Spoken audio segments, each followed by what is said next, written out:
Coming at you from Scratchin Wolf Studio, it's that time again to rage across the internet. Your very favorite Werewolf the Apocalypse podcast. As always, I'm your host, Porter. Sitting across from me, the man, just the man, Mr. Daniel Tyson. Hey, everybody. And once again, subbing in for Tommy Dixon, still on assignment, perhaps lost in the woods somewhere. We have the mistress from the Great White North, Miss Melissa. Melissa, how you doing? I'm great. How are you? We're doing all right. Yeah. Is that about right, Danny? Yeah. Moose on the loose, Melissa. Welcome back. Moose-lissa. It's great to be back, actually. It's weird that you've been on the show so long. You know, you've been part of the community, pretty much from Jump Street. Like so long that I can't pinpoint when, and I just think the beginning. It's close enough. I agree. I mean, if it hasn't been since day one, you get credit for day one, Mel. But yeah, I think I stumbled upon your podcast about 4 episodes in. So there you go, week 3. So for us, it's day one because those 5 all happened in one day. There you go. Might as well be, right? But yeah, so you've been here since the beginning, and we don't have a full official name for you yet. That's weird, and we have to fix that. Well, I thought it was Melissa. We did do Melissa for a while, yeah. I forgot about that. At least that's what I thought it was. Melissa, Christine.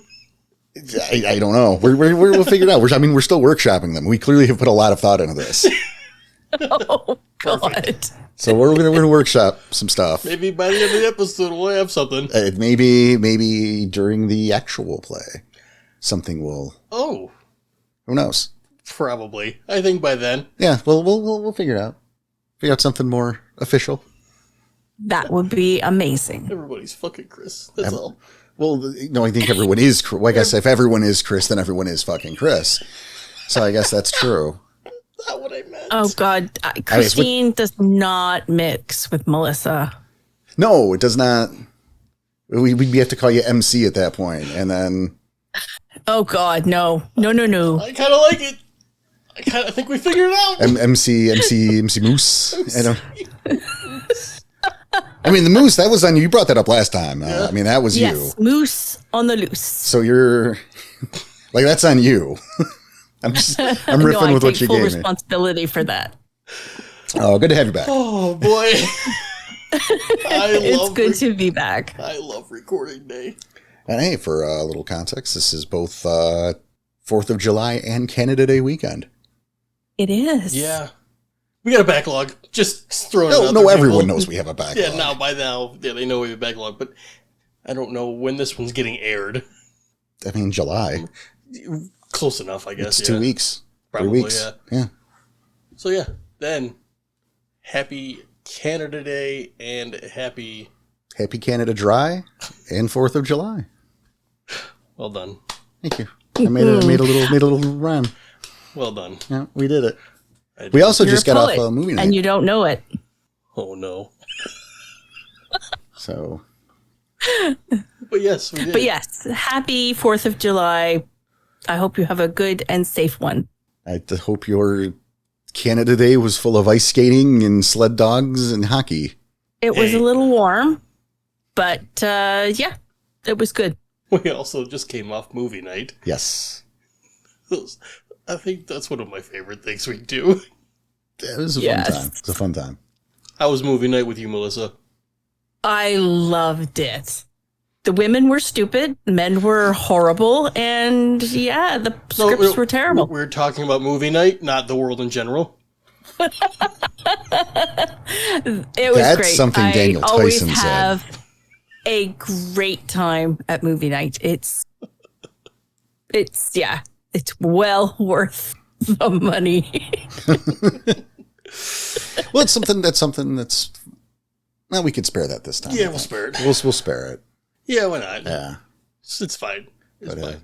A fun monthly event we do. Yes, and it is lots of fun. It's good to get everyone together watching. It's one crappy of those movies, just the camaraderie. It's a fun time. It's just one of those rewards we give back to the backers who do donate. Right.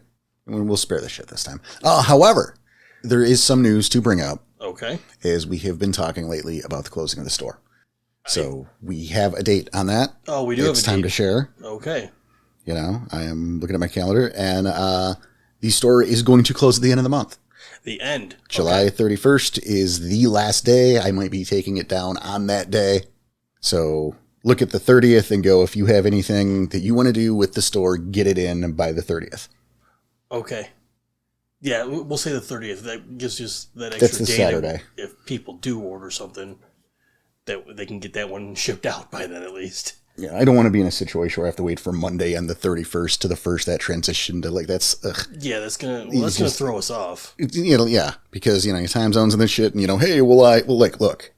Right, we're giving you the day. There it is. It will be closed on the 31st. Yes. Get your shit in by the 30th.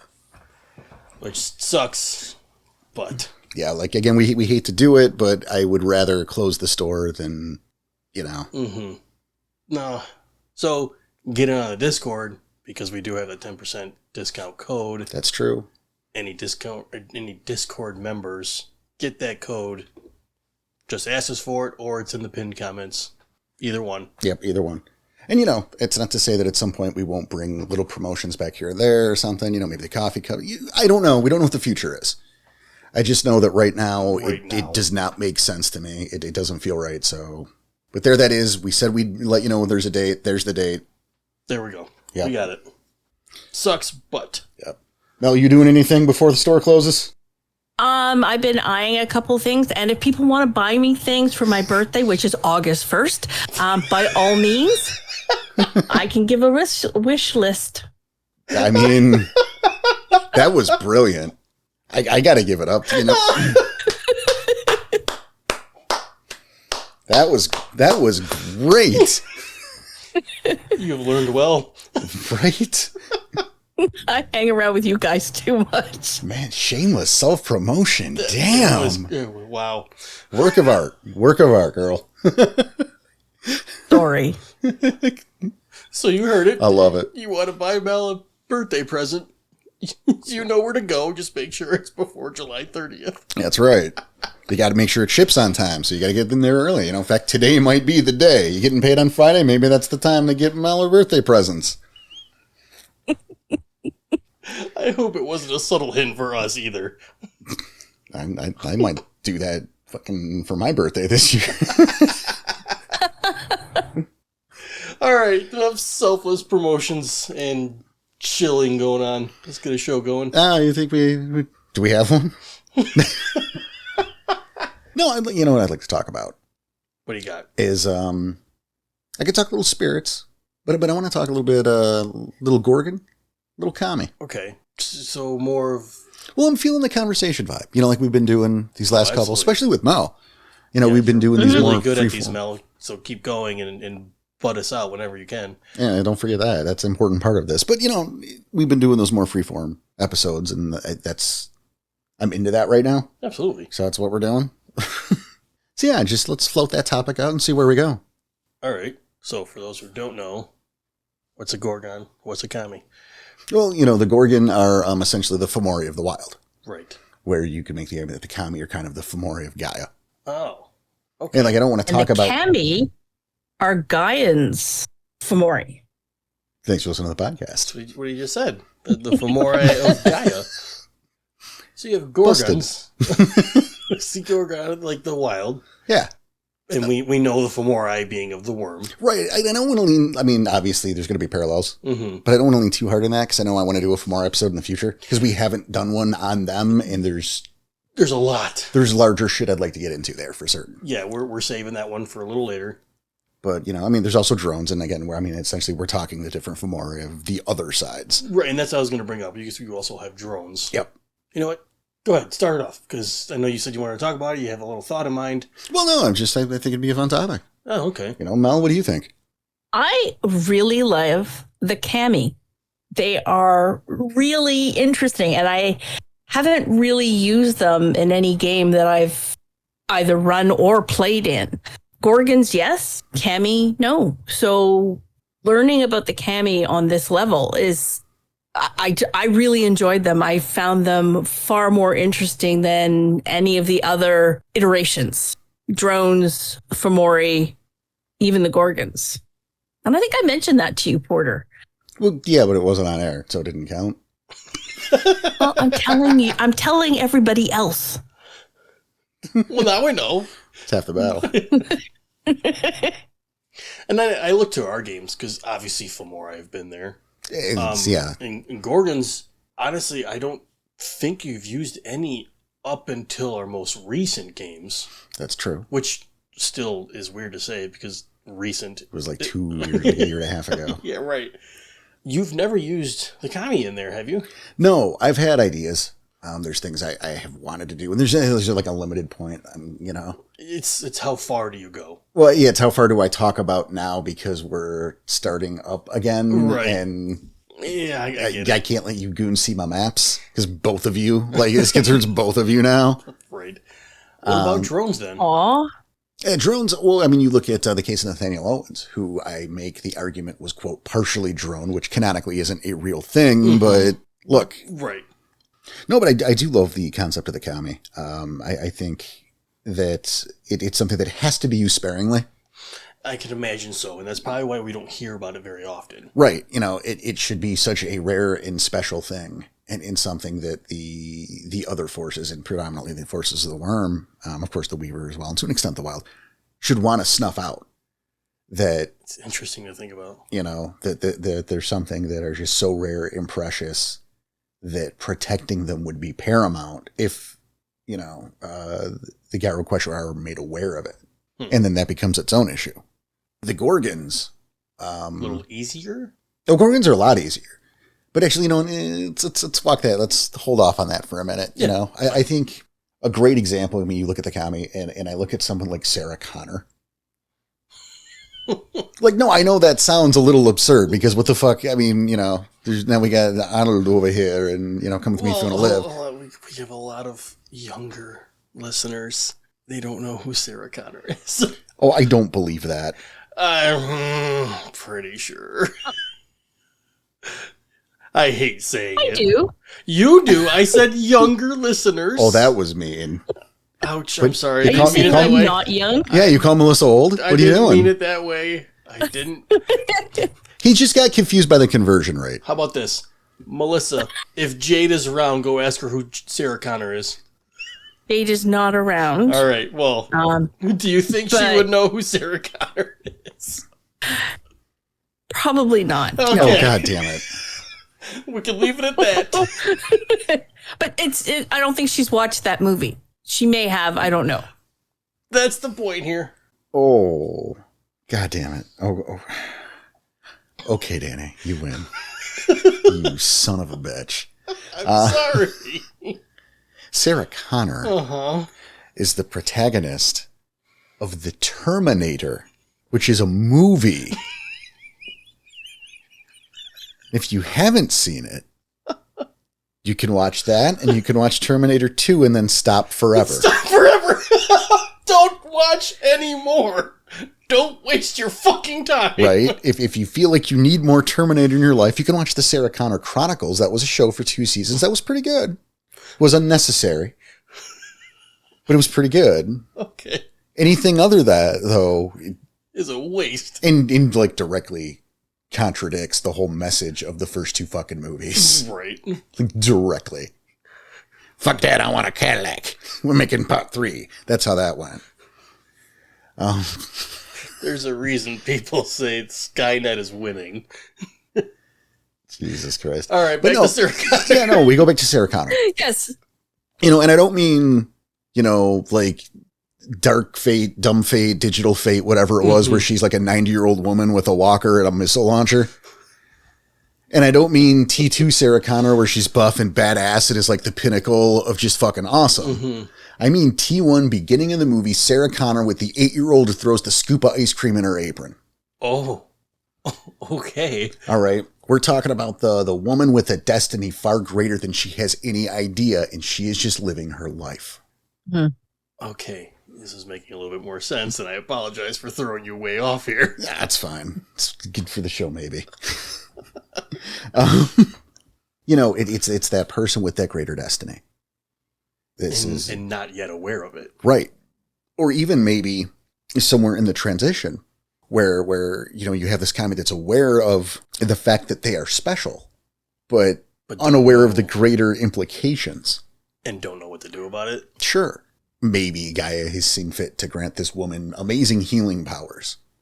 Now, obviously, there's a stage you live your life, and there's a stage where you discover that you have this ability. Mm-hmm. I mean, this isn't like a new story. This isn't a new idea. We've seen this in pop culture forever. Right.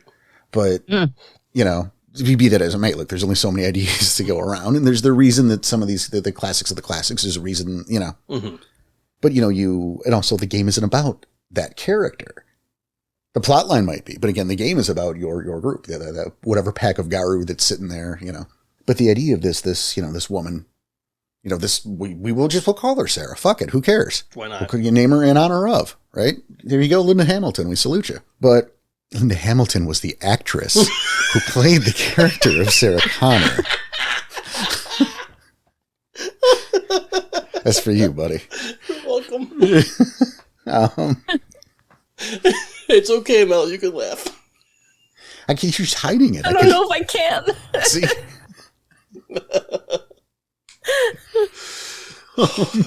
Salute, yes. No, but I can see that point, though. The Sarah as a reference. You see that throughout pop culture, and you're right. There's always that one special person, medicine woman in the Arctic, that's beyond just a shamanistic person. It's someone who stands out amongst the tribes. Do you know what I mean? So, well, absolutely. It makes. Oh, please go ahead. It makes perfect sense. There's always that one bigger, badder. Well, in the case of the States right now, Yellowstone Park, a big ass bison, protecting the herd. Areas of land that people just don't approach. Those are all potentially Kami if you follow the rules and regulations of creating this area. And I mean, and that's actually a good point. And it's something I want to circle back to is Kami outside of the necessary human purview.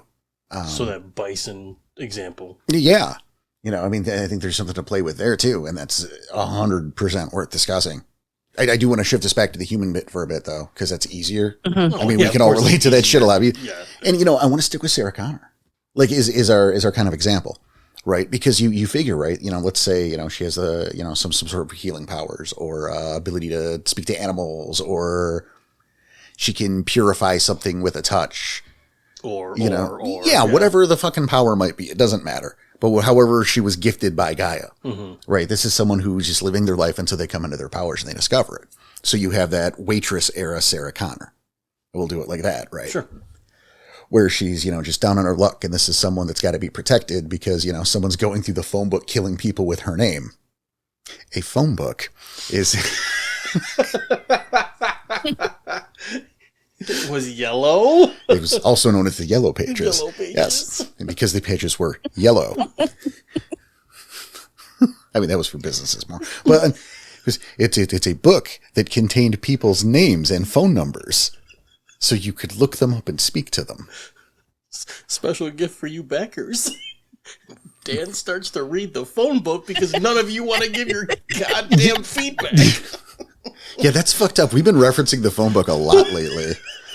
And no one has stopped to be like, and I think Grant said something like, do they even make those anymore? It's like, shit. All right. I don't think so. No, the website's still there. Yellowpages.com. But anyway. Nobody has a home phone number anymore. It's true. It's just their cell phones. Either way. A cell phone? Oh, shit. We're not that bad yet. I know. But yeah. So that's something you can do immediately, right? It's the woman who doesn't know the world she's about to get in. It's that POV character, but again, you're the Kyle Reese. Okay. So you're sent to protect. Right. That's how you look at that. Is like at that point the Kami character is your Sarah Connor while you are the Kyle Reese, bringing her into this world. And saving her from whatever the future. Well, from the threat. Yeah.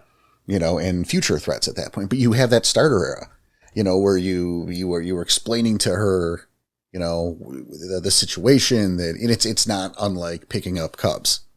Okay. I see the correlation at that point. Yeah. Mm-hmm. And then of course you can go to like your second stage, which would be, I guess, during the course of the movie, or maybe when, like she's at the police station, pre-attack. Is this where she learns of her? Where destiny? she's learned, she's drank the Kool-Aid, she's bitten, and she's bought into the hype a bit. And now she's in the thing where she's not safe. She's aware of what's going on, and she's reaching out for help or trying to avoid, right? We're running from the Terminator. I mean, that's most of the movie until your third act, where she's fighting back. And I mean, that at that point becomes part of your story. And that can be the story too, though. Well, sure. And maybe you have to win her trust because she is already in a place where she understands what's up, but is on the run from forces who want to take her down. And now you have to get to this person and convince them of what's going on to try to become trustworthy and help protect her, or get her somewhere safe, or get her to the thing in time to do the other thing, whatever's driving your plot. Plenty of options. Well, that's exactly it.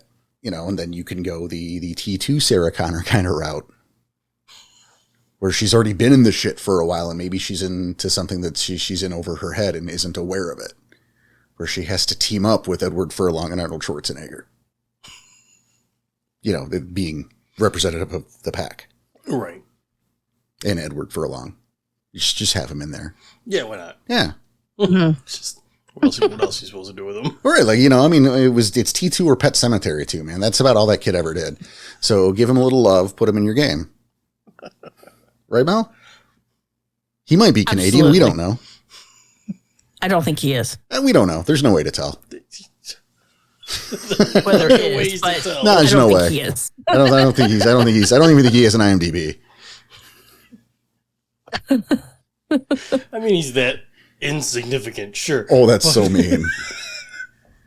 Oh, his part career, of the movies. His career just never went where it may be too much drugs. Don't do drugs, folks. It's too much drugs. It did bad things to River Phoenix and Jimi Hendrix and Edward Furlong Rage Across and the Macaulay Life Culkin.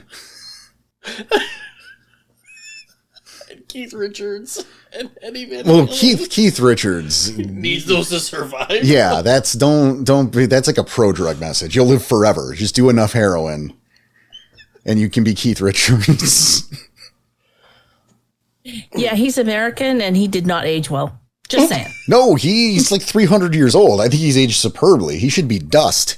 I think she's talking about... Edward Furlong. Yeah. Oh, okay. I thought you meant Keith Richards. I'm like, I am adamant the Rolling Stones are keeping an eldritch god at bay. Yeah. Like when they all die, the seal's going to break. Oh, and that's why Mick and Keith are they're not going anywhere. They're like,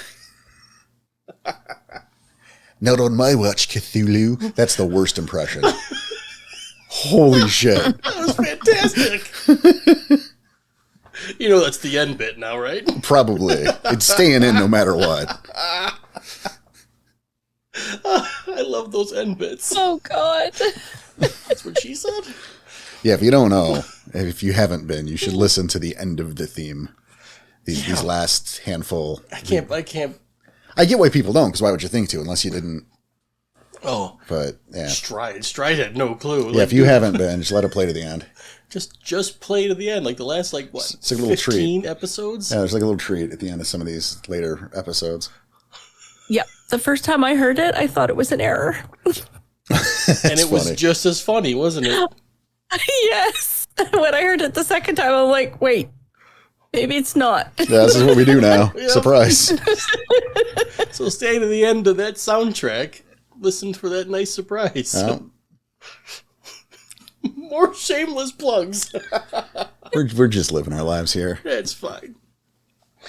But go ahead. I'm just saying, I like that idea. That's cool because you can use that concept, not only of the movies, but the character themselves, and bring their concepts into your games. And especially because you said that they're so rare and they're so special that you probably shouldn't do it all the time. Oh, no. I mean, I wouldn't do it twice. At all. Have you done them in any of your games? No, I have been planning for some time. But again, we have a game coming up and you can't say too much. Yeah, like I can't say too much, but obviously, I mean, maybe not obviously, but I would love to finally use that arc. Mm-hmm. However, that's going to shape up the idea of bringing in a kami, and I can't say anything other than that. Right. But I just laid out a bunch of different options for how to do it, and that's with a human version. And I think the reason I brought it up and the reason I used the Sarah Connor example, it's two things here is, number one, I got a lot of really good feedback about the 8-bit storytelling episode we did like 100 years ago. Right, with Mario. Right. How simple is that and how easily relatable that was. Which is why I chose the Terminator and Sarah Connor today. I'm doing the same thing. Because while you seem to think that no one has seen this movie, I feel like it was a bit of a franchise and that we're in solid ground referencing. And again, if not, go watch those movies. Yeah. First one in particular, chef's kiss. Fantastic movie for its time period. Oh, for this time period. Well, that's because this time period's movies all suck. Also true. But hey, and here's a little bummer too. It's something that I love about the Terminator, and again, I believe that so many, like everyone has seen this, so like I'm not feeling bad about spoiling shit from a movie that's fucking going on 40 years old. Holy shit! Right? Yeah. Arnold was the villain. Yeah. Which is something that's unheard of at any point after that, frankly. And also today, it's like, who is that old grandpa man who is the bad guy now? Well, he's the governor. Well, not anymore even. Oh, so yeah, like I forgot that's about that too. Like an old reference. Jesus. Fuck, right? It's like, what do we do now? Dude, we got a blanket. It's like really chilly in here. Yeah, it is. We're all going to die. Just, our bones are going to turn to dust and our skin's going to fall off. And like, that's just what we got going on next weekend. Is dust in the wind. Like it's over. It's Rage Across decomp. Oh my god. Oh my god. We're all dead. We're just waiting to die. Just waiting for our turn. That's all this is. I'm gonna go lay down. Get a blanket. It's cold in here. Oh man. Shovel the dirt on me now. All right. So, Melissa, you said you've never used a kami in your game, but have you ever used anything else, like drones or gorgons or anything? Yes. Well, yes and no. Those are the options. In my game, I had the players convinced that they were dealing with gorgons. They weren't. They were, in fact, mage creations. I know how you feel about mage. You're pointing a wizard stick at me. It's a cookie wand. Let's be clear. Yeah. I had the players convinced that they were dealing with gorgons. They thought they were within a wild realm. They were somehow trapped there and they needed to find their way out. And along the way, they came across some creatures that were clearly not natural, not creepy natural, just not quite normal. And they were putting two and two together and were coming up with 5 because I wasn't giving them any other sort of indication that they were in anything other than a wild realm. And they were convinced that they were dealing with gorgons. So I was using the gorgon rules for these mage creations. And it was fun to watch. Let me just say that. All right. So it's kind of like I was behind the screen giggling hysterically. Fair enough. No, I think, that is kind of a halvesy answer. And I think the thing about the gorgons is, and I know you're not a huge fan of them. Isn't that right, Mel? Well, it's not that I'm not a huge fan. It's just when I was sort of, going through the, making notes to kind of keep things fresh in my mind for the show, I was not as big a fan of them as I was the kami, just because of the wealth of information that is available to players. There's even a way I think it was in the Umbra book, that you can create an all-kami game. Now, I don't know if I would do that. I'm pretty sure I wouldn't, but you could in theory. And I think if you were going to do that, and I think we'll get back to Workins. I think if you're going to do that, that it would be a very, I mean, first of all, it's going to be an alternate setting, I think. Oh, yes. Yeah, big time. But the first thing that comes to mind is The Stand. Like Stephen King's The Stand.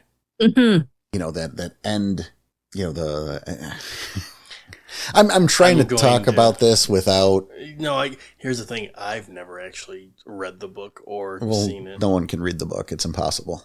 It's so like... there is no book? It's like It. Oh. Like that book it's impossible. You can't read it. It's too many words. The book's too big. Fuck you. It's not too many words. Yes, it is. No, that book is massive. The you book have of time It to sit down and read it. It's like a foot thick. How dare you not say anything, Danny? I was just going to leave it open.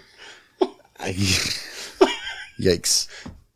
No, but seriously, the book is fucking huge.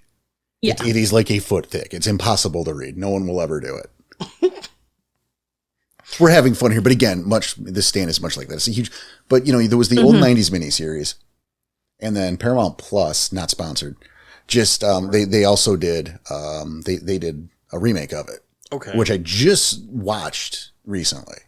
Did it have Idris Elba in it? Because no, I just started watching it. No, I don't think he's in it. I mean, I know he was in the Dark Tower. Oh, maybe it was the Dark Tower I just started watching. Previews of that. Don't watch this stuff. But The Stand, you know, if you ever saw the first one, I think like you're better off if you haven't seen the original. Okay. To watch the new one. But it's one of those comparisons like the two It's. Like if you've never seen the original It, you're going to walk into the remake with a different set of eyes. Right. But you can't see the original and then go to the new one and not compare the performance of Tim Curry's Pennywise. Right. It's impossible. So like I think it's a good remake. I think that goes for every remake movie right now. Yeah, but there's a level of... There's definitely a level, yeah. Yeah. You know, like Tim Curry was so iconic. You know, you don't look at, John, I don't mean the actor's name, the guy who played John Boy on The Waltons. You don't go, he didn't do as good as John Boy. No one. Right. Also, what's The Waltons? So.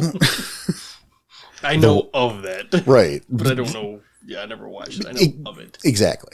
But, you had so many iconic roles in The Stand, like actors or played, Gary Sinise was in The Stand.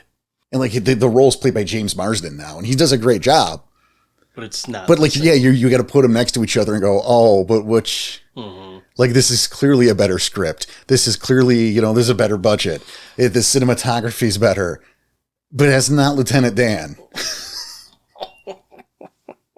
But my point is, there's that I guess the third act of The Stand where these particular characters, they go on this journey, and I could see that. Kind of like that with a comic game, but I think in order to facilitate that, you have to do kind of like a Last Stand sort of thing.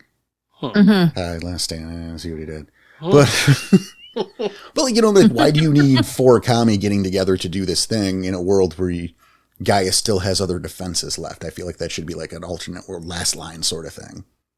I mean, I see why we think that. And I don't understand why they would give that. Here's a possibility of running an all kami game. Well, I think because there is, especially for how much emphasis they put on how special these are and how rare it is. I think it's twofold. I think it's good to give ideas. I mean, what else are the books for? To help give ideas to storytellers who maybe wouldn't think of it themselves, or maybe who might need a little bit of a push for that option. I mean, there's nothing wrong with that. It's just what's rolling in my head, I guess. No, of course. I do think that's better for like an alternate scenario. Like maybe their mission is to ultimately save a child who ends up becoming the last Garu. Or that would be cool. Right? Like a little reverse on it, Or, the one who could end up saving the Garu Nation. Maybe it's 2 or, like whatever, this scenario. That, hey, there's Garu again and there weren't before and now there could be again if you do this thing right. That'd be cool. Be a fun way to do that. But let's I want to pivot back. Is something that Mel brought up earlier is the idea of we did this whole Sarah Connor, Mm-hmm. but what about kami who aren't human? Like that last bison. Right. Or not last bison, but that the one that was the protecting bison, yeah. Scooby-Doo. Oh my God, no! Bringing them up again, goddammit. Oh boy. I'm not necessarily saying, and maybe all the better that I'm not saying make it a talking dog. Mm-hmm. But that idea of, maybe that kami is a wolf, or maybe it is a dog. Fuck it. Sure. Not a talking one, though, because, well, you could do that and turn your game into a cartoon. You don't want to do that. No, you don't want to do that. It's not a cartoon.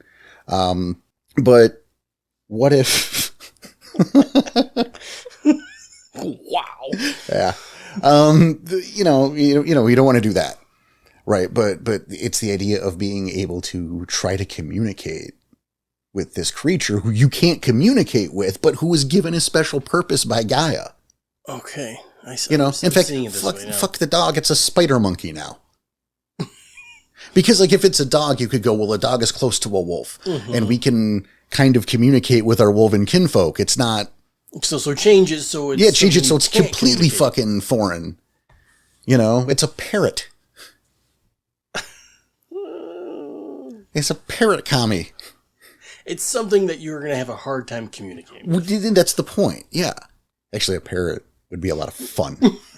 Because it's mimicking voices and right, sounds. Right. And maybe it could talk, but not, I see that. That would be a funny game. Right. Stupid wolf. Then that's all it says. But again. And then 2 stories later, it's hive's over there. What? What are you, Silent Bob? You piece of shit. All you've called me is stupid for the last 3 games.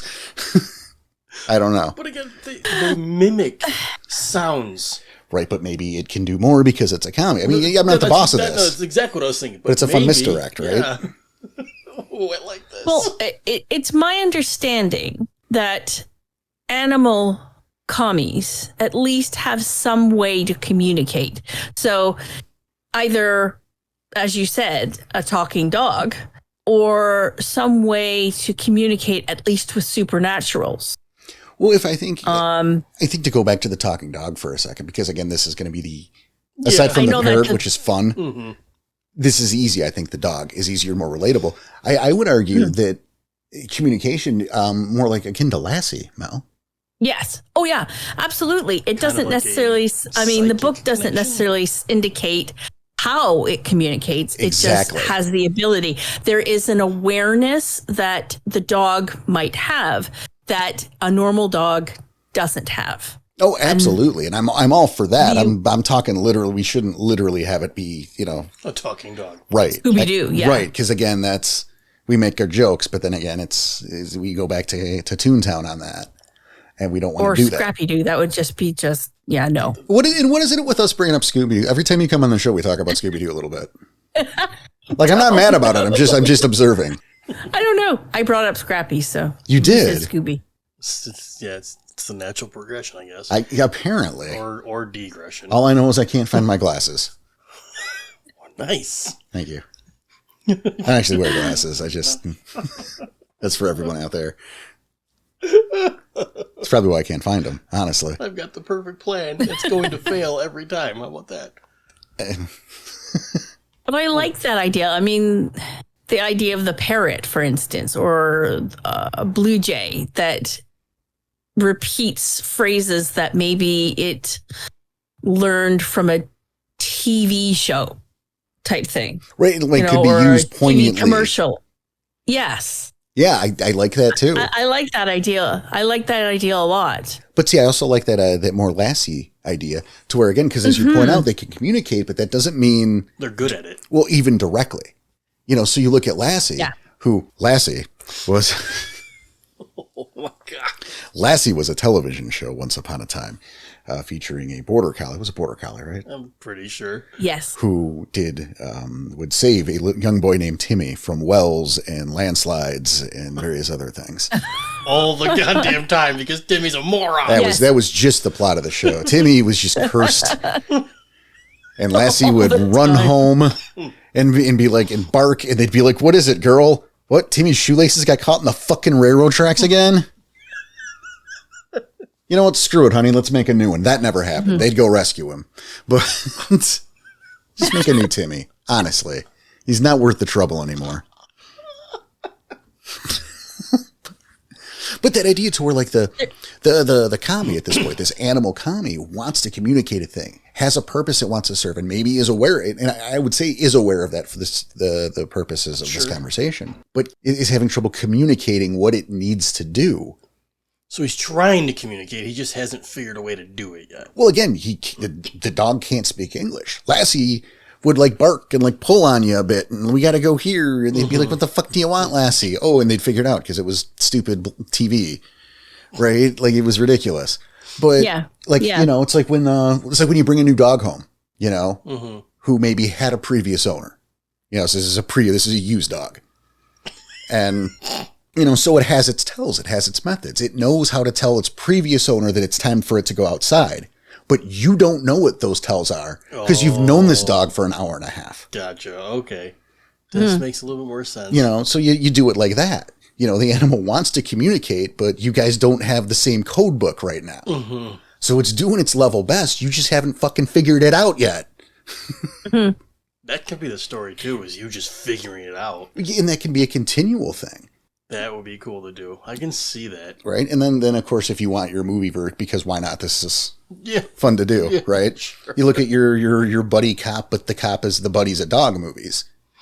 You know, Turner and Hooch, Canine, which I felt was superior to Turner and Hooch. Yeah. Because, first of all, Pug is not a police dog. No, it was a bulldog, wasn't it? Hooch? I don't remember. It wasn't a police dog, though. No, it never is. In Canine, it was a German Shepherd. Which should have been, You know, and it was Jim Belushi and a German Shepherd. Oh, my God. That's better than Tom Hanks and a bulldog. I don't care what your name is. Also, I don't believe Tom Hanks is a police detective. No. I believe Jim Belushi is a scumbag detective. It reminded me of a book that I read, years ago by Terry Pratchett, and it was The Amazing Maurice and His Educated Rodents. It was a take on the Pied Piper of Hamelin story, where the cat sort of coordinated with rodents to overtake the town, and as a face, they had this stupid human boy who wasn't very bright, but all the sort of events that happened were all dreamed up by the rats and the Amazing Maurice. And when I was reading through the animal section of the commie, that's what sort of popped into my head, is that, you know, can you imagine playing an animal commie trying to communicate with the human world and being so frustrated that nobody was listening to you, and it was just a really funny thing. Yeah, no, for sure, and that could be sense. Oh, it's cool. And you want to add to that too, because I mean, there's a level there. You're now doing the buddy cop, but the buddy's a dog. You know, you're doing that. But let's also remember, you know, we are talking about Garu. With a higher level of intelligence, then? With a higher level of rage. Oh, shit. Yes. You know, it's easy to remember, to do the riffs. You know, we're doing a riff off this movie or this trope or this genre. That's cool. But also, and I mean, you can just do it that way and just have a fun adventure with, you know, bitches and brews and hooch. And that can be, you know, your 3-part arc. That can be fine. But, you know, Sarah Connor and hooch. You know, yeah, Sarah Connor meets the Silent Howl. It's fine. Or, you know, you can remember it's the world of darkness. I mean, but you know, you skew it that way, right? Yeah. And so let's take that on its head, and we go with our buddy cop dog movie, and it's like, you know what, that's the scene where the dog's teaching you a lesson and is going to take a shit on your couch because you didn't feed it the steak it wanted, right? Only you got 5 rage. Oh, that's a bad day. Right. So now how do we deal with this dog or whatever? you know, that's getting cute and trying to show you up. When like I could gut you and we could have you for dinner, you piece of shit. And how do you deal with that? Because obviously you don't want to do that, but holy hell. You know, you are dealing with rage monsters from their nature worshipping murder cult, and sometimes things aren't so clean. Oh man. You know, maybe when he chews up your favorite shoes, like as a storyteller, you can write that scene. We all know that scene, we know that trope. But maybe Jaeger frenzied. Probably. Because he's not going to take that in stride like Jim Belushi might have. Jaeger's no Jim Belushi. There's a sentence for the archives. There you go. I just remember, it's been so long since I've seen that fucking movie, but like, what Jim, I remember that from Jim Belushi, he was trying to figure out how to get the dog to listen to him, right? Well, I mean, that's half the plot of most of those movies. True. But he sees like another woman whose dog is just behaving. And he goes, looks at her and goes, how do you get your dog to behave so well? Oh, I had to mount him. Excuse me? You have seen K9. That's awesome. Yeah. No, I remember that clearly. Time. Yeah. You got to mount him. What? Yeah, and it's you pin the dog down and you stare at him to show him who the fucking alpha is. This is a movie. Don't mount your dogs. Okay. Oh God. So, I know what I'm talking about, though. I need that out there. Yeah. We need to have said that. Yeah, you're right. We are talking about a movie. Yeah, we're talking about a movie. And no one in the movie mounted a dog either. They just talked about, don't mount your dogs. And he says to the dog, don't make me mount you. Yes, and then the dog listens. And now the dog listens. And he's the good boy the entire time. Yeah. Up top, you've seen K9. Yes. Oh God. I loved that movie as a kid. But like, you see that and you're trying to communicate with the dog at this point. Right. And you want him to do what you want him to do what you're telling him to, because you're here for him, you need to protect him or whatever the trope is, but he won't listen, and it's like, oh, how far do you take it? Right. And you know, that's the thing is where I shy away from the dog example. This is where I start to. Mm-hmm. Because you can make the argument, well, I'll shift it to lupus. And we have a better understanding, you know, through perhaps through the Garu tongue, which again, I remind people isn't an actual language like Spanish. Mm-hmm.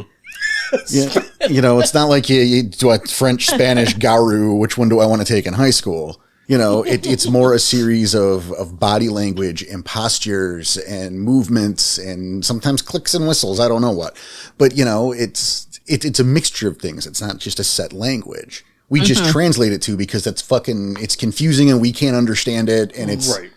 We gotta live our lives and get through a day. Yeah, we just did the lupus episode. No, exactly. Welcome back, Melissa. Right. Which again, Scooby-Doo factored in quite a bit. So here we are. I think it also has to be remembered that animals do not like high rage Guru. They will run away. Yeah, it's that fight or flight thing, and most often they'll flee. So even an animal kami, I don't think they would hang around. They still have that animal instinct to flee from a high rage Guru. I mean, so you have to sort of convince them to stick around to help them. I mean, and I think that might be an interesting role-playing experience for players to try to not immediately, you know, push themselves into lupus to try to talk to them. In the case of a dog or another wolf or whatever, they're going to be seen as apex predators no matter what they do. No matter what form they're in. That's a great point and will help discourage the lupus because, you don't want to make it too easy.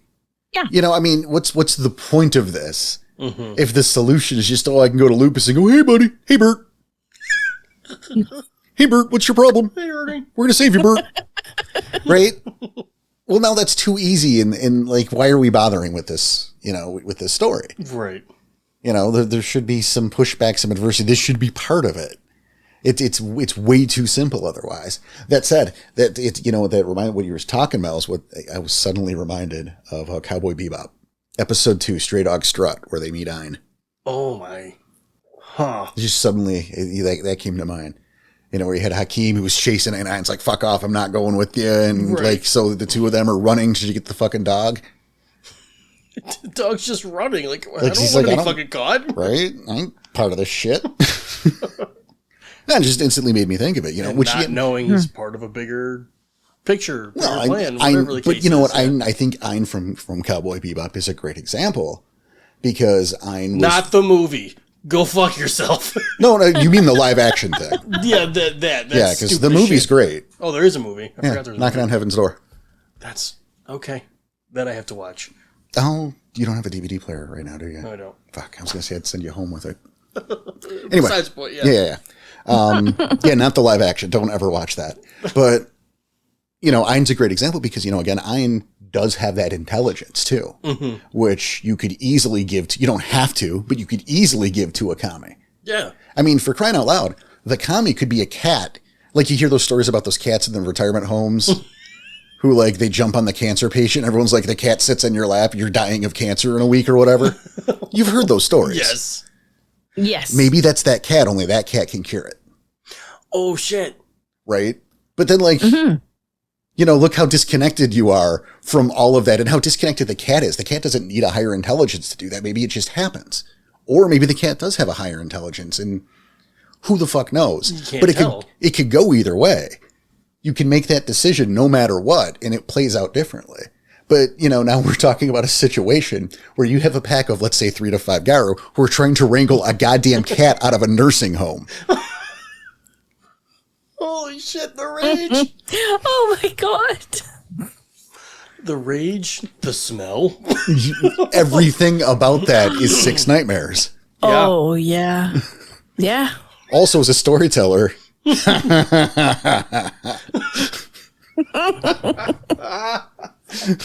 That's fantastic. Take that, Raymond.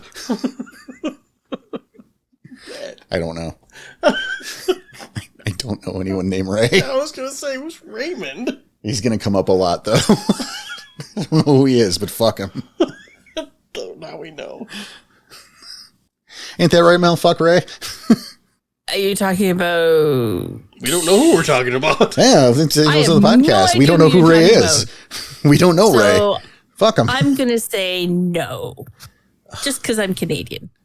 That I know tracks. one Ray, and I know for damn sure he doesn't listen to the podcast. He's also my friend, and I would never say fuck him. But I mean, Ray Liotta. He just died. So he's not bothered then, is he? And poor Ray Liotta. I was going to say he was good for a time. Ray Liotta was the shit. I know. He made some weird choices in his career, but he was fucking awesome. Goodfellas, Field of Dreams. Forget it. That alone. Those two are enough. I agreed. Oh, yeah. Actually, now I know you're talking about Ray Liotta. I mean, we weren't, but we are now. We are now. Oddly enough, he's fantastic. An acquaintance of I'm mine so sorry. married Ray Anyways. Liotta's niece. An acquaintance of yours married Ray Liotta's niece. Yes. Weird, I know. Like, he's not a friend. I've talked to him a couple times. I've never hung out with him. We've crossed paths several times. No, I kind of get that. I had my buddy Bob back in the day. I mean, I haven't talked to Bob in fucking years. I hope he's doing well, but that's the point. Bob's cousin or something had like a direct line to Kevin Costner. Sweet. Right? Like, he's like, yeah, I've met him a few times. And I'm like, how you just casually dropped that, you son of a bitch? Yeah. It's just Kevin. I don't, like, fuck you. Yeah, it's just Kevin. God damn it. Don't casually call him Kevin, you son of a bitch. He might appreciate it. I mean, but not to me. Don't tell him that. Don't, not to me. Or Anyway. fucking high road me. Oh, I know Kevin Costner. So Ray Liotta is the commie here.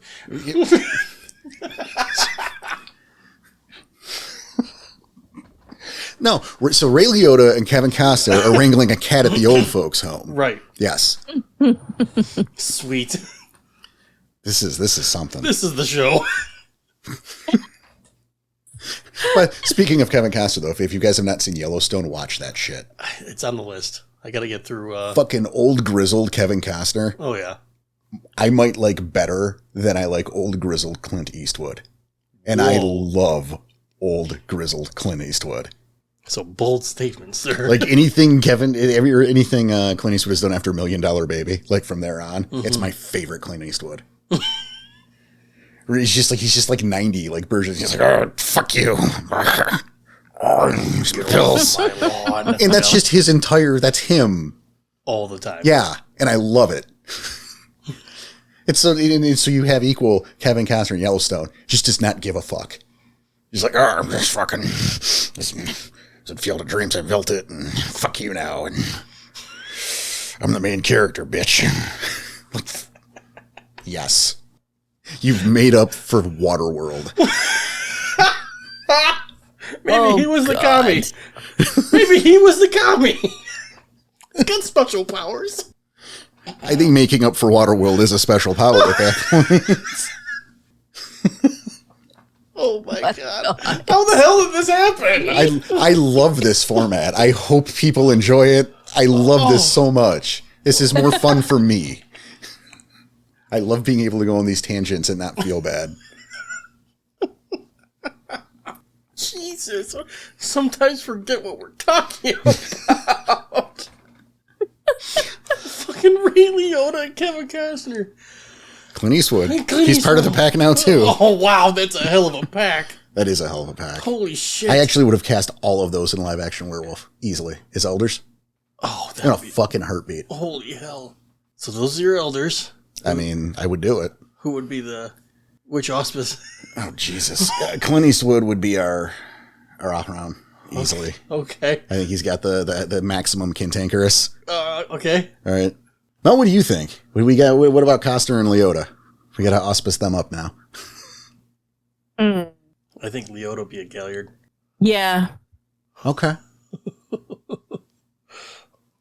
And Costner? Costner is Ragabash, maybe. Not a Theurge. But see, I don't know. Because, like, earlier Kevin Costner, certainly. Like, I look back to, it's a movie. Welcome to Rage Across Cinema. I think back to Bull Durham, right? Okay. And if you haven't seen Bull Durham, watch Bull Durham. That movie's awesome. You know, like, I think of the scene where, Mel, you've seen Bull Durham. Yeah. Okay. So the scene. It's been a while, though. When he tells the batter what pitch Tim Robbins is going to throw, because Tim Robbins won't fucking listen to him. And so the guy gets the home run. Okay, now I know. Yes. Yeah, and he walks up to Tim Robbins. He's like, he hit the shit out of that, didn't he? Look at that. He won a free steak. That's crazy. He played the Detroit Tigers pitcher, didn't he? Well, it was no, you're thinking of the For the Love of the Game. Damn it. Okay, I'm trying to remember. Well, there are several Kevin Costner baseball movies. I know. So damn it. Okay. He's one of the sports movies. Got it. Now, Bull Durham was him, Sarandon and Tim Robbins. We've talked about it because of the commentary. Yes. Mm-hmm. Yeah. I won't tell that story again because I know I've told that recently on air. I love that shit. But anyway, we were talking about fucking Kami. And then, there's your elders, and they send the pack out to go get Sarah Connor, the Kami. And Scooby-Doo. Jesus. We've done it. Ladies and gentlemen, the plot of the upcoming actual play. Wow. Oh, shit. Could you imagine if I did that? I'm not gonna. Yes, I can. Oh, no. We just fucking did it for an hour. Yes, I can imagine that. You know, it's been like 20 minutes on it, too. It hasn't even been an hour. Tim Robbins would be it would probably be a spiral. Trying to prevent this. Oh my God.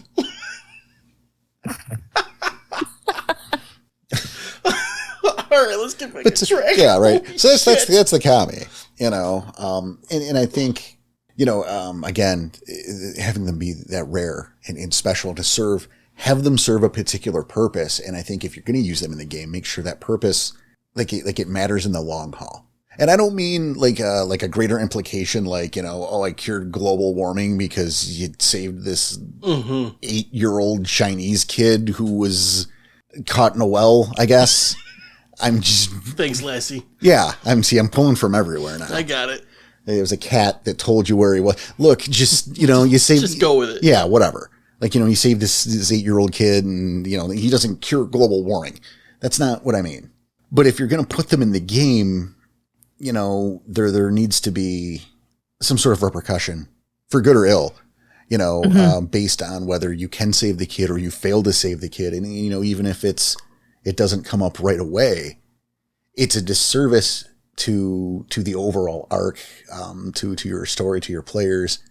It's yourself to not have that come back at some point on some level and be relevant again. Oh, I see it very much like maybe it was an ultimate failure. Maybe, and then there are consequences. Right. But even if it's a success, don't show up until like much later. Right. And again, because I'm loving to jump to other media and giving examples. Mm-hmm. It's just kind of been my jam today.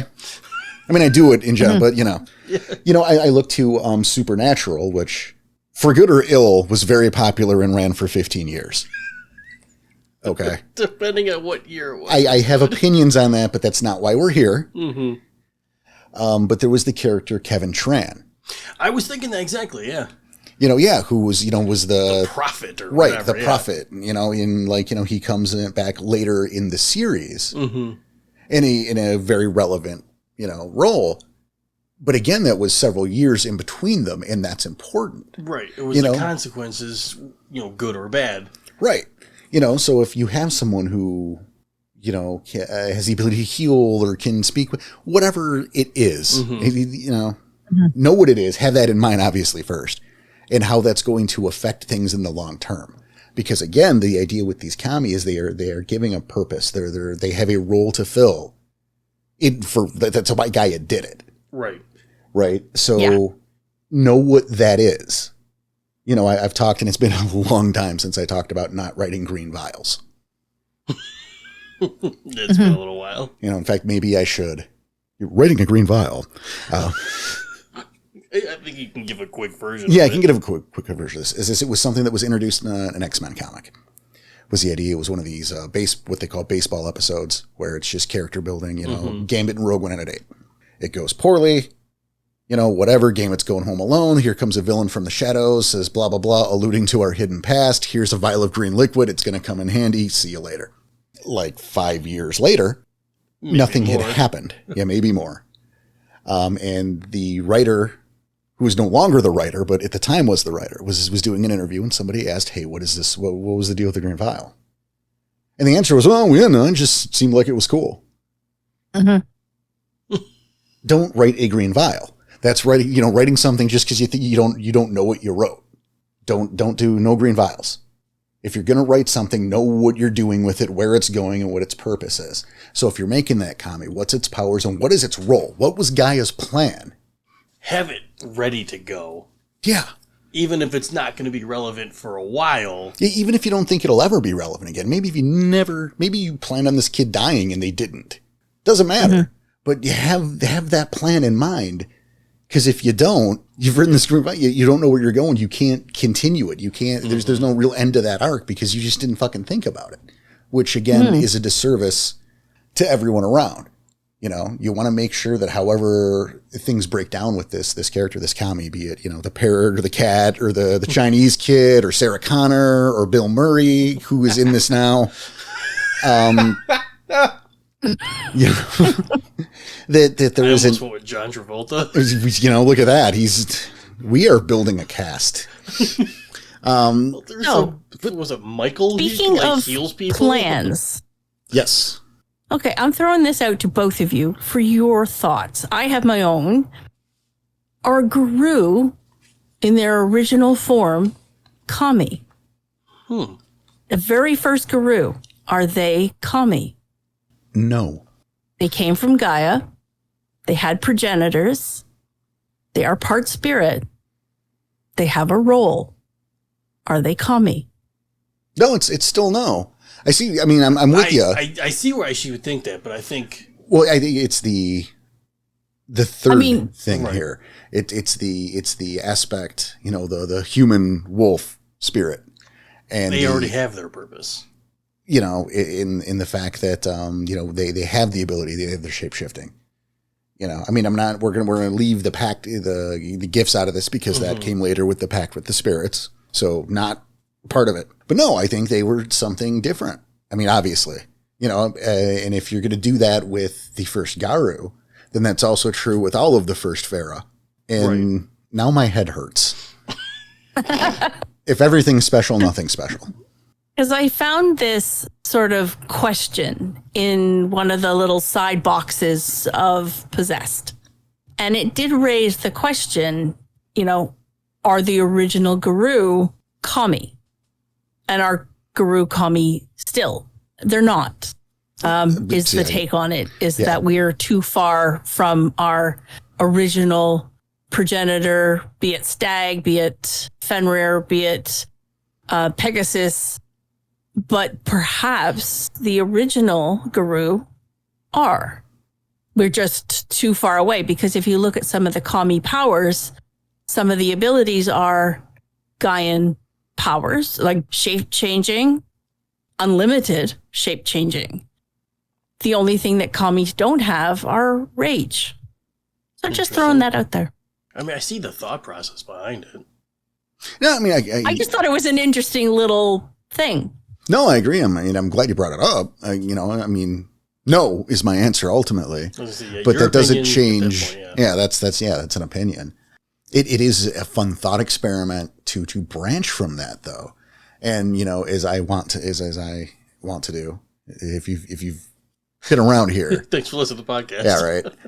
You look at that and maybe put that together with the Savage Age. Oh, shit. And see how that lines up. Now, I don't know, because I was not expecting this. So I'm not sure how that would align.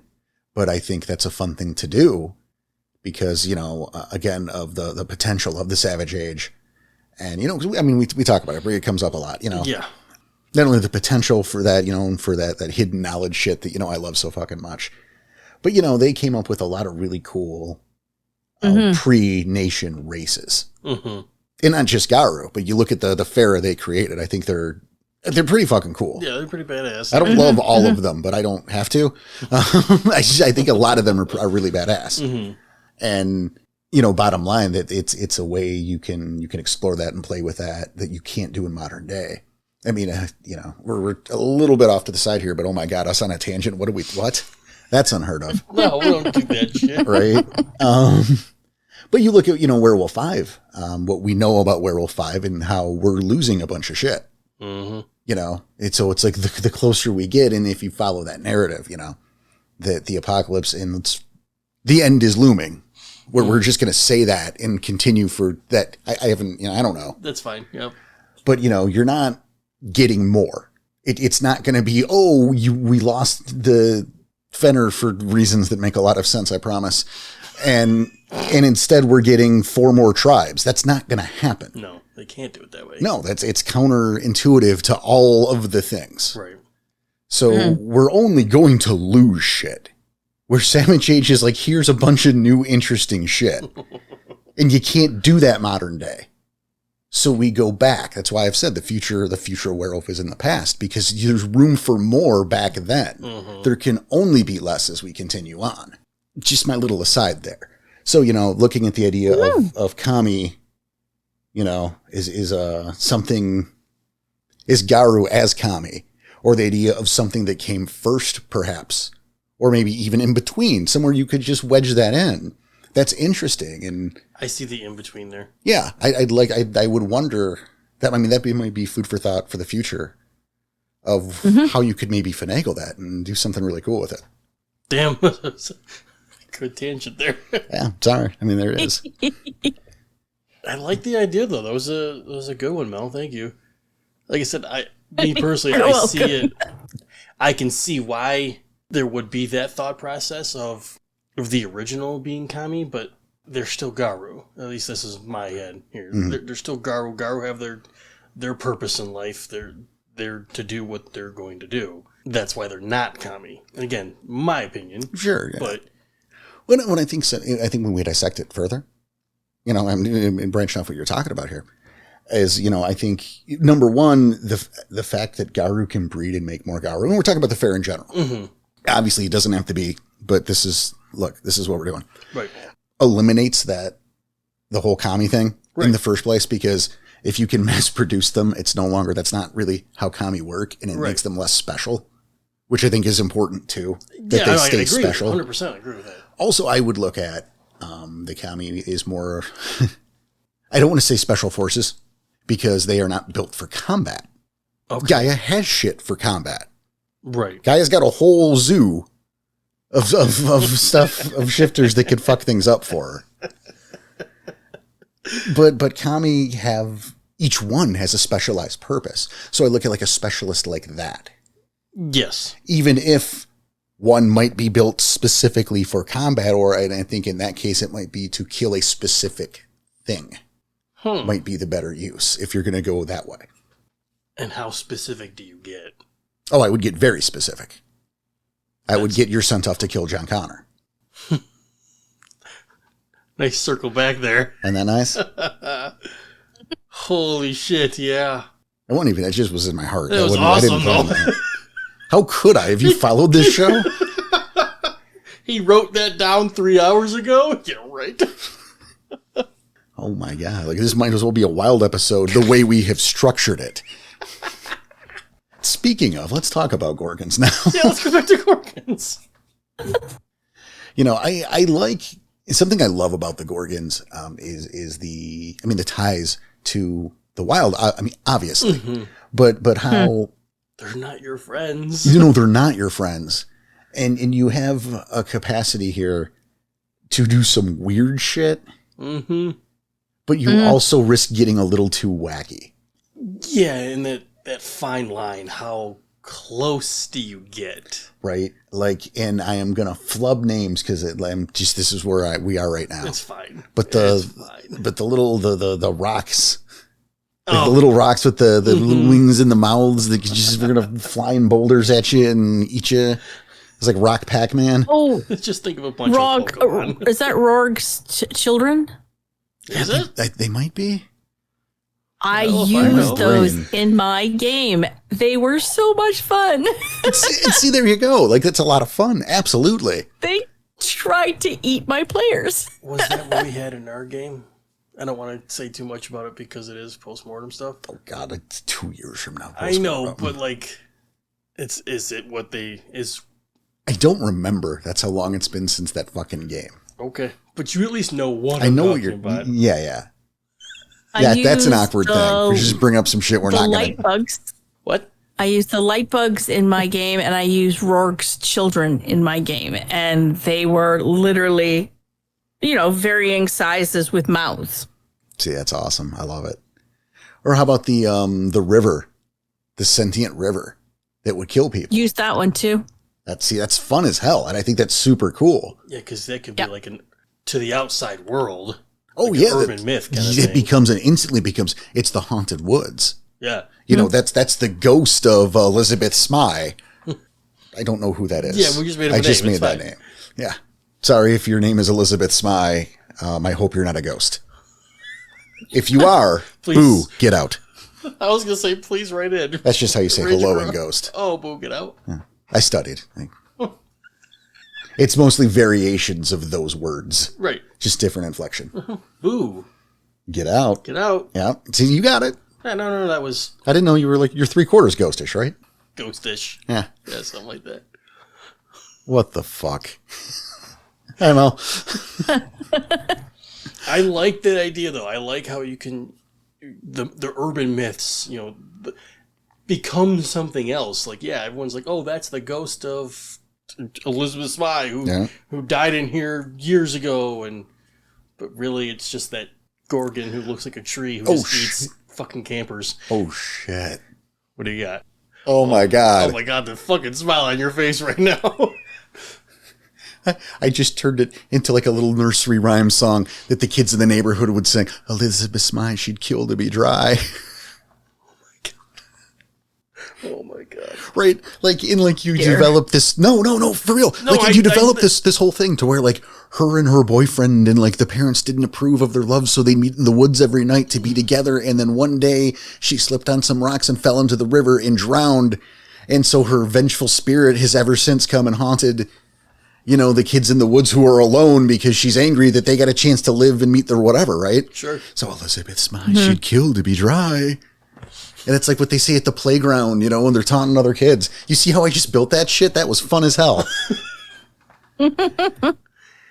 So then you have the kids who are there, who've been saying it for years. Like, oh, there's no such thing. So they start saying it, and the fucking water eats them up. Yeah, but and also STs out there, right? You guys, that's the kind of shit.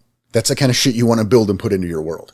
For real. That's and if you're going to do awesome. something like that, I mean, maybe you can add a couple things to that little nursery rhyme, that little rhyme thing. Sure. And I mean, it needs to be more than just the 2 lines.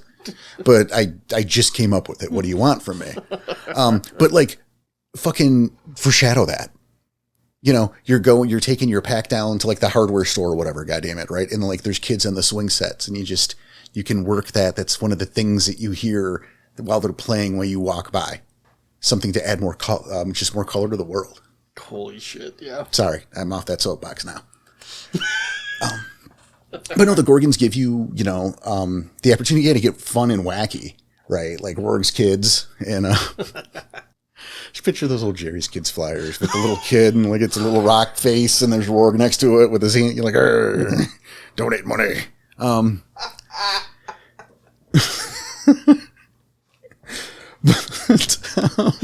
God.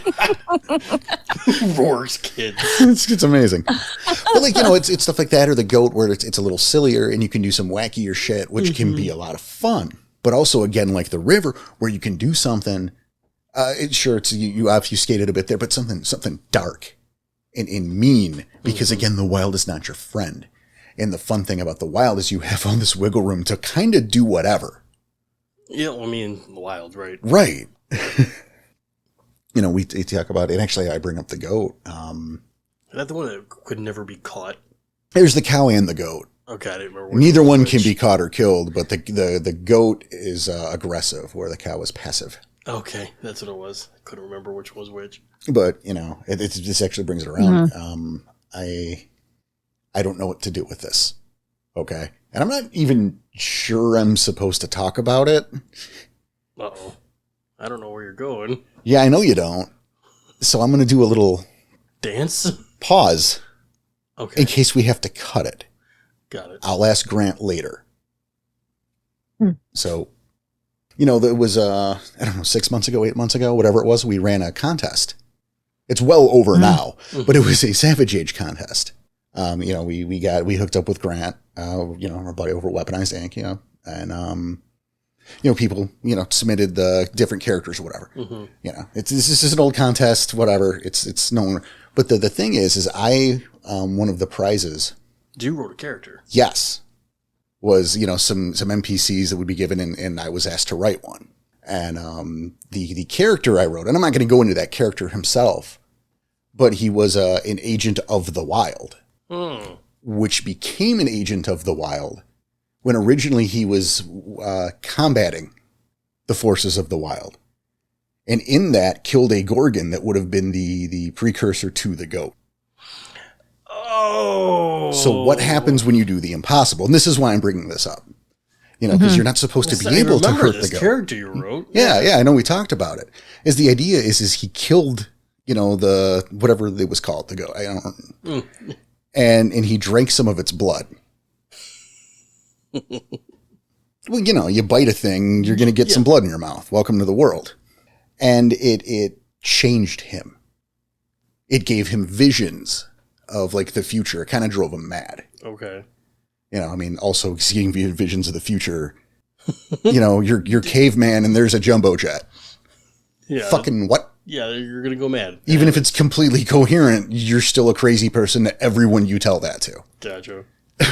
And it became, again, he became an agent of the wild. I bring this up because, again, you have these situations, these Gorgons, like the goat, like the cow, some of these bigger ones, you know, and you say, what happens if? What happens if you do the impossible? And while we're on it, you look at some other spirits that are out there, you know, something like the Jersey Devil. Again, we talked briefly about urban legends and shit. So you connect some of those urban legends. And let's take a spin. Yeah, well, yeah, okay, it's a spirit. Well, it's fine, it's a spirit. Hit pause on that. So what kind of spirit? Where did it come from? And you start to think about that. And I know the Jersey Devils talked about in Storyteller's Companion, the first edition handbook. Okay. It's in there with Spearfinger and the sewer alligators. They talk about urban legends. I love those, by the way. Right. I believe they tied the Jersey Devil to the wild in that book, but if they didn't, tie it to the wild now. And then what is its purpose? Well, its purpose is to serve the wild, but what does that mean? Well, there's a level of you get to figure that out and decide and make a fun little mystery or nuisance for your players to figure out or decide. I just think there's a lot of potential there. How about you, Mel? You use anything like that? I don't think I did. By the time my players sort of figured out that this was what they connected it to the wild, they were like, oh yeah, we're in great hands now because the wild, is like Garud. I'm like, And only one player, I think it was Strides, figured out that the wild is not your friend. And then they soon figured that out, that the wild was not here to help them escape. Granted, it was a mage realm, but they were realizing very quickly that they were not in a good spot. And so I have used aspects of the wild, that the Book of the Wild is an excellent resource. And they say it very clearly that the wild is neither really your friend nor your enemy. It doesn't care. It's vibrant and chaotic, and you gotta either adapt to that or you're gonna be in big trouble. If you're expecting that sort of security of, your sept at home or whatever, you're not going to find it here. No, you're absolutely right. And I mean, it's something we've said before, the wild is not your friend, but it's something that people more and more, take for granted. That's a way to say it. Let's do that. Because I was just going to say they don't listen.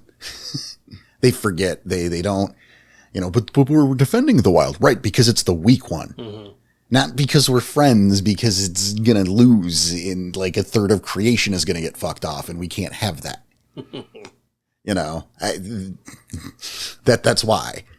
And I think that's a great tool is that how people forget that.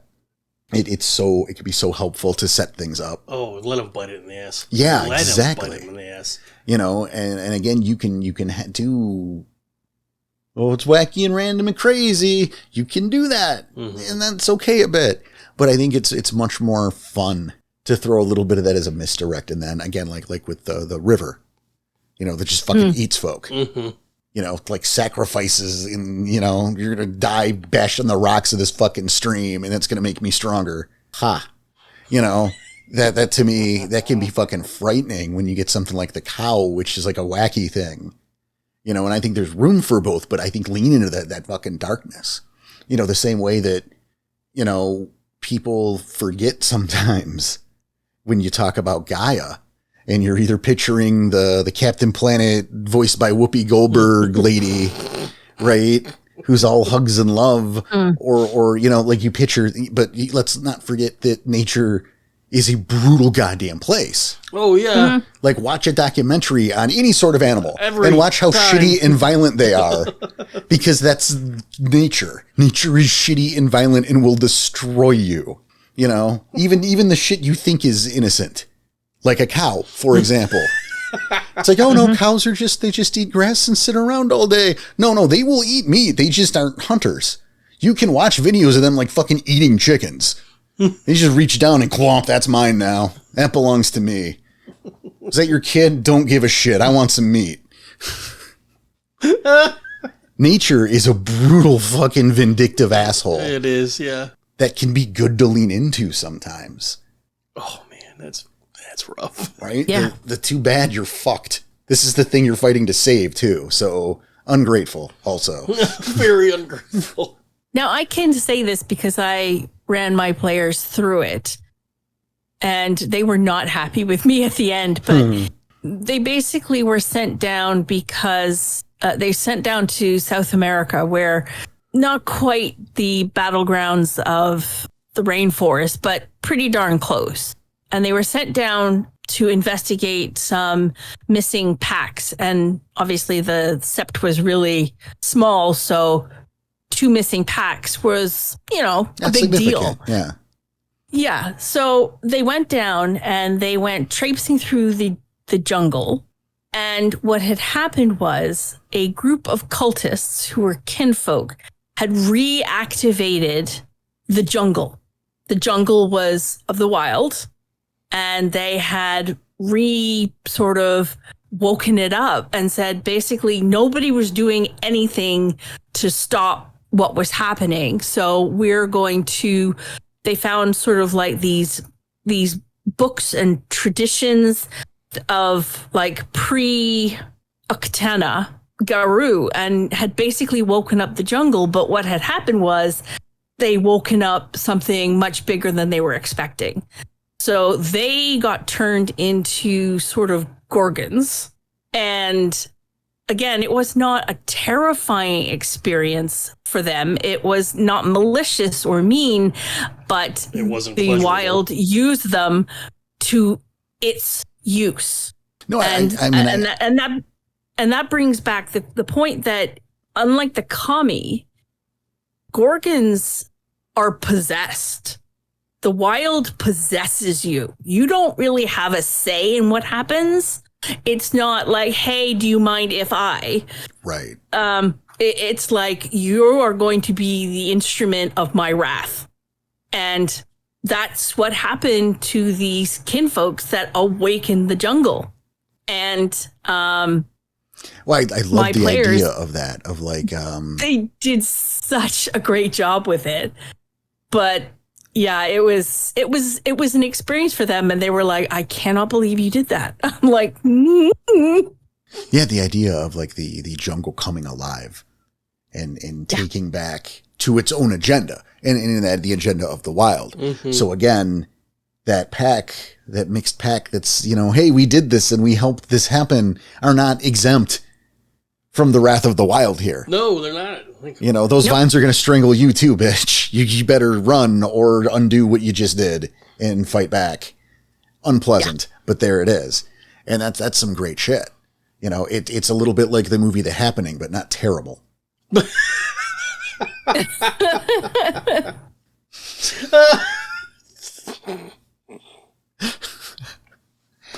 If you have not seen The Happening, you're not missing much. No, but I mean, there are scenes. There are scenes. Yeah. Marky Mark negotiating with a plastic plant is hilarious on every level. Oh God. We're just gonna be cool. We're just gonna go right through here. We don't want any trouble. Oh my God. That is filmed. That's a scene. An editor saw that and said, let's keep this in. Let's keep it. So much better. Nicolas Cage would have done it so much better. I don't know. I would expect that from Nick Cage. Not from Mocky Mock. Oh, God. He will always be Marky Mark to me. Oh, of course he is. Him and his funky bunch. There are people who don't know that either. That's right. Look up Marky Mark and the Funky Bunch, people, and feel those vibrations. He hates it when people call him out on it, too. Well, he made decisions. That's where you got to start. Hey, he made money off that. It's like Vanilla Ice. If you don't want to get shit for being Vanilla Ice, you shouldn't have been Vanilla Ice. Right. Oh, hey. You did that. It's the only song you've ever got a hit out of, and yet people still know it. Still makes a ton of money off it. Yeah, that says something. We're mocking you, but still makes a ton of money. Right? You're the rich one, all right? All right, stop. Okay. Hammer time? No. I mean, it's pretty legit. Oh, hey-oh. Nice. Oh, my God. So this is nothing. This whole show. I'm totally fine with it. It was a fun time. It has been a fun time. I loved it. Is that you get okay? Yeah, it's close enough. Danny's giving us the sign. It's about that. Aww. Yeah. I mean, you know what? I mean, it's not like we don't have more to say. If you have more, just go ahead and throw it out right now. It's about that time we end the show. No, so. It is. You're right. It is about that time to end the show. We've been doing this a bit. We know. Look. Yeah, we try not to make it so people get bored and stop listening. Yeah. But I mean, at the end of the day, I guess that's where we come to is, and I think Melissa brought up the point, earlier that, it's good to remember that, Gorgons are possessed. Like she said, like drones, like Fomori, right? They are possessed. The kid who becomes a gorehound didn't decide I want to kill a bunch of people. Mm-hmm. Shit happened to that guy. He was Bane possessed. It doesn't mean he's necessarily a good guy in the first place, but I mean, mileage varies. Yeah, besides the point. Where the kami, I think are, they're gifted. They are chosen. That's a good way to put it. Chosen. And that difference is all the difference. Mm-hmm. I think while Gorgons are a useful tool that you don't see too often, which is why we're specifically talking about them today. It's that off the beaten path kind of thing. And, it's sort of in the same realm here as the kami. But that's true too, is, the kami is someone with a greater destiny. And there's a lot to play with there. You were here. You were here the whole time. You've heard some of the wacky shit we came up with. Yeah. Some of the fun we've had and the potential of it. And really, if nothing else, we're highlighting that potential for both of these things. And there it is, guys. Take that shit, find something great to do with it. Mel, Danny, final thoughts?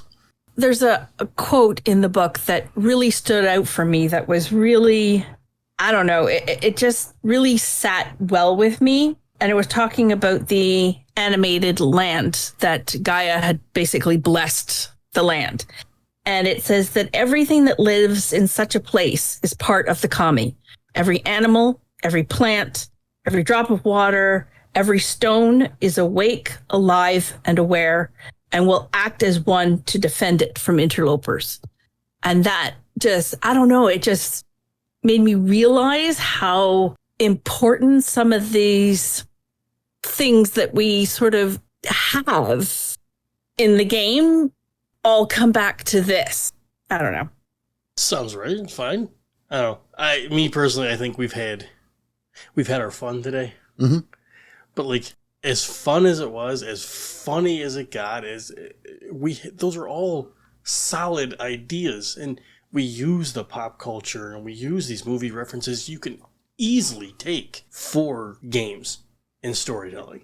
Oh, absolutely. And there's a level to where the homage, the inspiration is there, and that's great. What you don't want to do, and we've talked about this before, is you don't want to steal. Mm-hmm. You don't want to take the plot of, actually, I knew a guy. I knew a guy. He didn't do Werewolf. He did other, Okay. Werewolf was a gym. But he had various other games, and what he would do is he was a big reader, and he read a lot of obscure sci-fi. And so he would steal those plots. Oh. I don't mean adapt. I don't mean he would just steal it. Just take the exact plot. Right. And he did that for years and years and years. And he got a lot of credit from the people who played with him. So he's a really good storyteller, and he's a fucking thief. And that came to a head one day. When someone else saw it too? Well, I knew I didn't play in his games. I just knew he was doing it. Oh. But he picked a story that was a little more popular than he thought it was. And two of his players had read the story. Oh. Oops. Yeah, and there was fucking hell to pay. They were so mad. They felt betrayed. They felt betrayed and insulted because I knew a couple of those guys too. Mm-hmm. They were so mad. It's like all these years you've just been pissing in our faces. You've been insulting our intelligence. That's what their words, not mine. But I can see why they'd get angry. Yeah, I would too. Because to me, it came off as I think you're too stupid to have known about these, and that was kind of the attitude he had about it. That's what it sounded like. Yeah. Mm. I'm so fucking smart because I read this story that 3 people have read from it doesn't make you special. That makes you a thief. But taking ideas and making it your own and adapting, there's nothing wrong with that.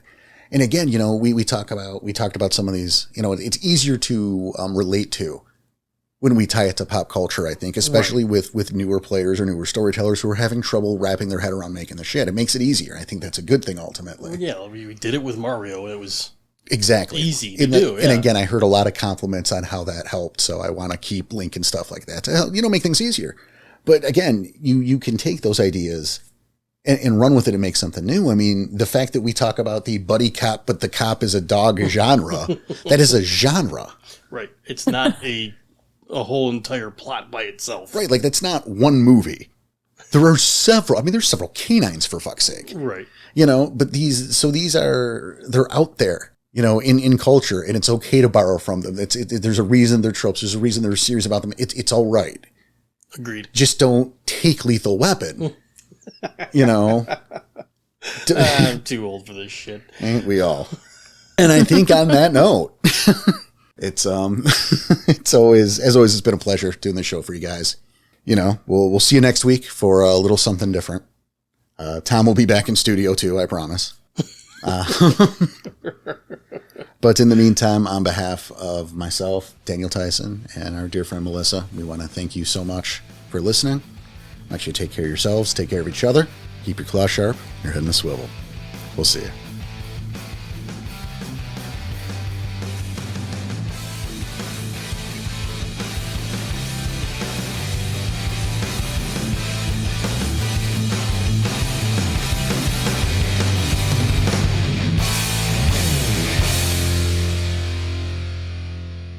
Not on my watch, Cthulhu. That's the worst impression. Holy shit.